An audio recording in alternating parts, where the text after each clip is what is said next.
Bismillahirrahmanirrahim. Assalamualaikum warahmatullahi wabarakatuh.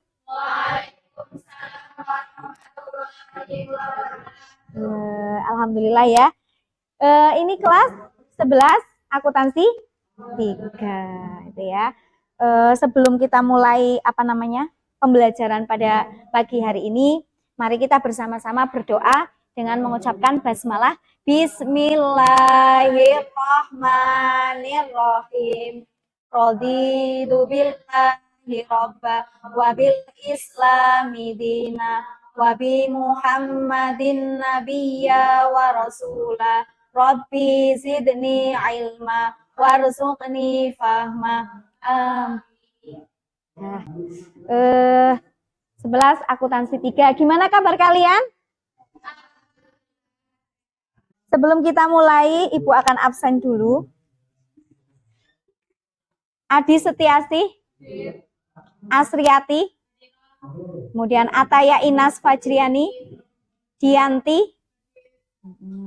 saya hadir semua. Alhamdulillah pagi ini siswa 11 akuntansi 3 nihil.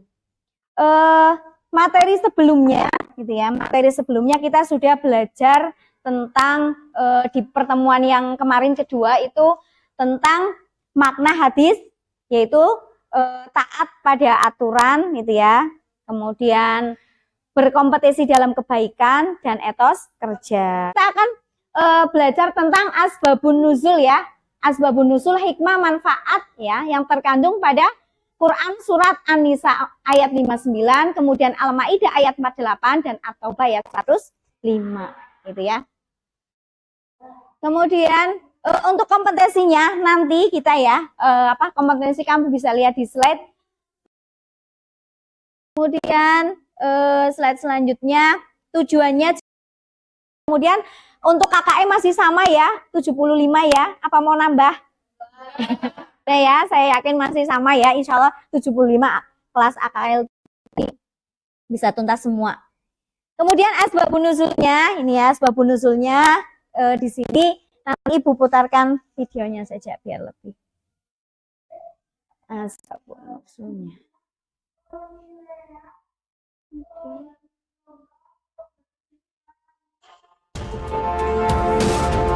Bisa disimak, dilihat.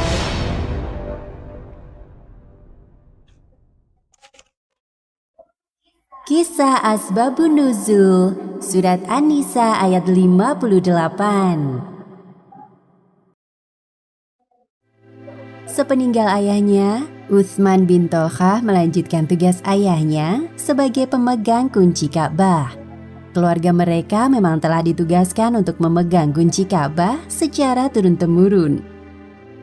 Mula-mula, Utsman bin Tolhah termasuk kaum Quraisy yang sangat membenci Islam.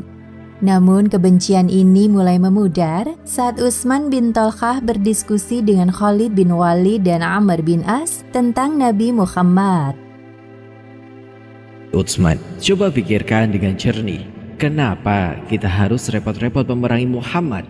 Dia hanya menyeru kepada kita untuk menyembah Allah, Tuhan yang satu.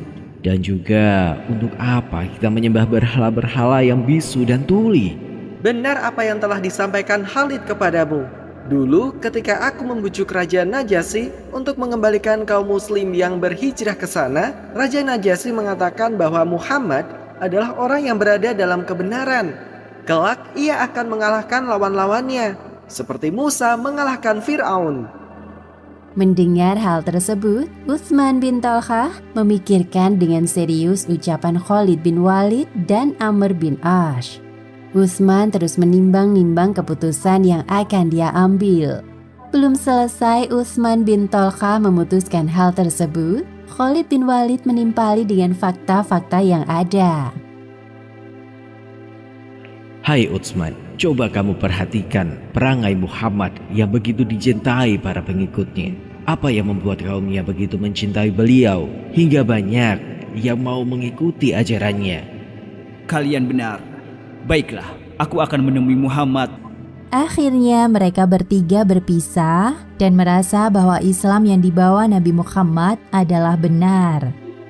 Pada suatu malam, Utsman bin Thalhah bersama Khalid bin Walid berangkat ke Madinah untuk menemui Nabi Muhammad.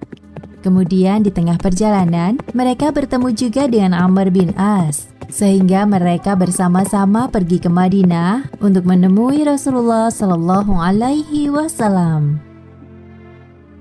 Utsman bin Thalhah sangat tersanjung saat kedatangannya bersama Khalid bin Walid dan Amr bin As disambut hangat oleh Rasulullah Shallallahu Alaihi Wasallam. Ada perihal apa kalian kesini secara bersama-sama? Niat kedatanganku ke sini, aku ingin menyatakan keislamanku, ya Rasulullah. Alhamdulillah, aku sangat senang mendengar keinginanmu untuk masuk agama Islam, ya Utsman. Pada saat peristiwa Fathu Mekah, Rasulullah Shallallahu Alaihi Wasallam memanggil Utsman bin Thalhah untuk meminta kunci Ka'bah. Utsman, tolong berikan kepadaku kunci Ka'bah. Aku ingin membersihkan Ka'bah dari berhala-berhala dan lukisan yang memenuhi dinding Ka'bah, termasuk bagian dalam Ka'bah. Baik, ya Rasulullah. Melihat hal tersebut, Abbas, paman dari Rasulullah Shallallahu Alaihi Wasallam, mengusulkan untuk menyerahkan tugas memegang kunci Ka'bah kepadanya. Wahai Rasulullah, demi Allah, serahkanlah kunci Ka'bah itu kepadaku, supaya aku rangkap dengan jabatan yang selama ini sebagai pengurus pengairan atau siqoyah. Mendengar hal tersebut, Utsman bin Thalhah menarik kembali tangannya. Tidak, pemegang kunci Ka'bah dari dulu adalah keluargaku secara turun-temurun. Utsman, ini amanat dari Allah. Kemudian dengan kunci tersebut, Rasulullah Shallallahu Alaihi Wasallam membuka pintu Ka'bah dan membersihkan bagian dalamnya dari berhala-berhala dan lukisan lainnya. Tadi video yang sudah dilihat, didengarkan oleh kalian, itu intinya tentang apa tadi? Dimana ketika orang sudah diberi amanah atau kepercayaan, berarti dia harus betul-betul memegang amanah tersebut. Kemudian tadi di situ ketika diperintahkan oleh Rasulullah untuk membuka Ka'bah, berarti dia harus taat karena taat pada perintah Rasul. Poinnya di situ. Kemudian ada lagi juga tadi video Rasulullah mengajak untuk bertakwa itu ya, untuk taat pada perintah Allah. Itu ya poinnya kan. Berarti masuk ke An-Nisa ayat 59 gitu kan. Berarti sudah ada 2 poin tadi. Kemudian taat pada Allah, taat pada Rasul. Kemudian di situ juga ada yang namanya tanggung jawab atau sifat amanah gitu ya di situ. Kemudian masuk ke Asbabul Al-Maidah ini. Jadi di sini Asbabun Nuzul Al-Maidah ayat 48 di sini ketika tadi itu kaum kafir Quraisy di situ banyak yang menyelewengkan tentang ketauhidan. Kemudian At-Taubah ayat 105 tentang etos kerja dalam Al-Quran atau etos kerja yang unggul. Jadi Allah memerintahkan kepada Rasul Muhammad agar beliau perintahkan kepada kaum muslimin agar bertaubat atau membersihkan diri dari segala dosa. Masuk keutamaan taat di mana orang yang taat itu akan mendapatkan puncak kenikmatan bersama para rasul besok di akhirat. Kemudian tidak terbuangnya kekayaan dunia dan mendapatkan keberkahan hidup. Jadi hidupnya selalu berkah gitu ya. Kemudian mendapatkan tambahan hidayah. Jadi insya Allah akan selalu diberikan petunjuk gitu ya. Diberikan petunjuk dan hidayah oleh Allah yang jelas mendapatkan pahala.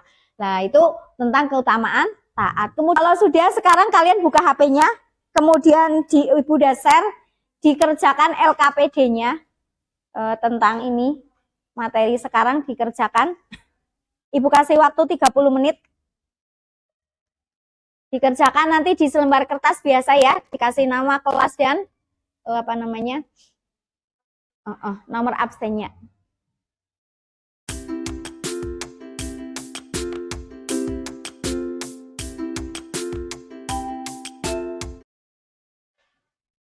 Sudah selesai belum?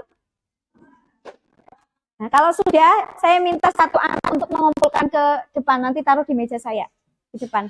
Dikumpulkan punya teman-teman.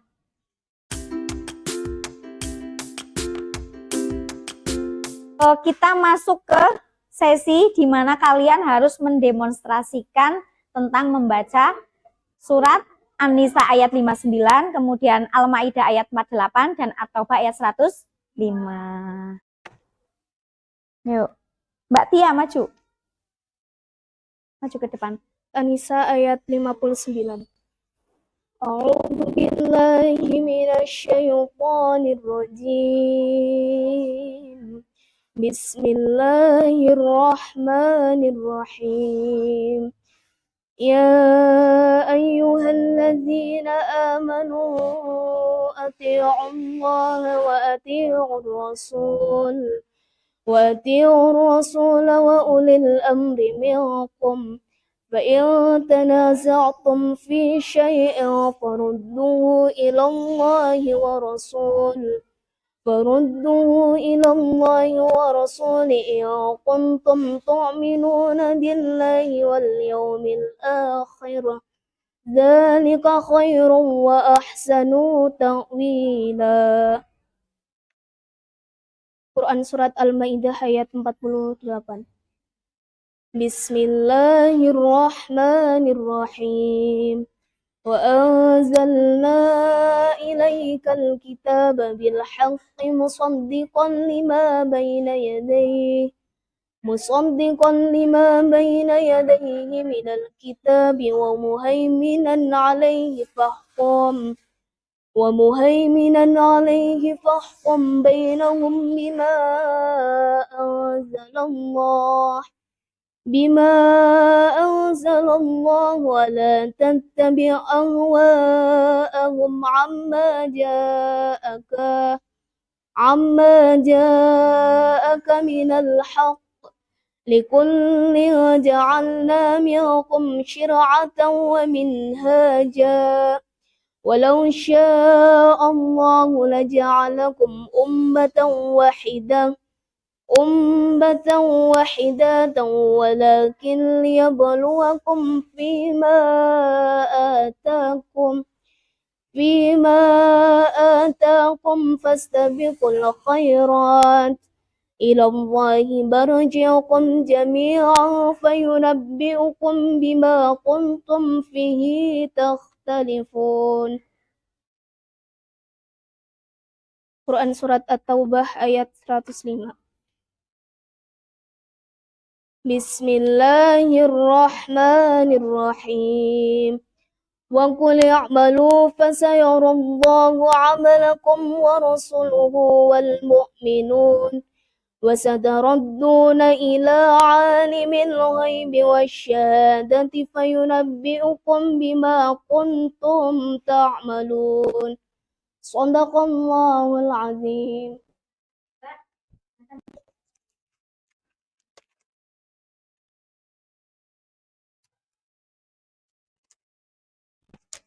Sudah ya, tadi sudah dipresentasikan, semuanya sudah presentasi. Untuk kesimpulan di materi kali ini kan pertemuan ketiga, tapi di bab satu ini, gitu ya. Jadi tentang kemarin taat, kemudian kompetisi dan etos kerja, gitu ya. Ketiga surat tersebut itu pesan kepada kita, gitu ya, menyuruh dan memerintahkan kita agar berperilaku taat. Taatnya apa? Di dalamnya ada beberapa komponen. Taat kepada Allah, taat kepada Rasul, dan taat kepada ulil amri atau pemimpin. Kemudian di Al-Maidah ayat 48, yaitu tentang kompetitif dalam kebaikan atau berlomba-lomba dalam kebaikan. Kemudian yang ketiga tentang etos kerja, yaitu At-Taubah ayat 105. Ini kerja keras, gitu kan, mempunyai jiwa kerja keras. Berarti ada yang ditanyakan? Jelas ya? Nah, berarti kalau dia jelas, nanti untuk pertemuan yang akan datang sudah masuk ke bab selanjutnya. Untuk bab ini berarti sudah tuntas ya, alhamdulillah. Pertemuan kali ini Ibu cukupkan sekian. Kita akhiri dengan bacaan hamdalah. Alhamdulillahirabbil alamin. Wabillahi taufiq wal hidayah wa ridha wal inayah. Assalamualaikum warahmatullahi wabarakatuh. Waalaikumsalam warahmatullahi wabarakatuh.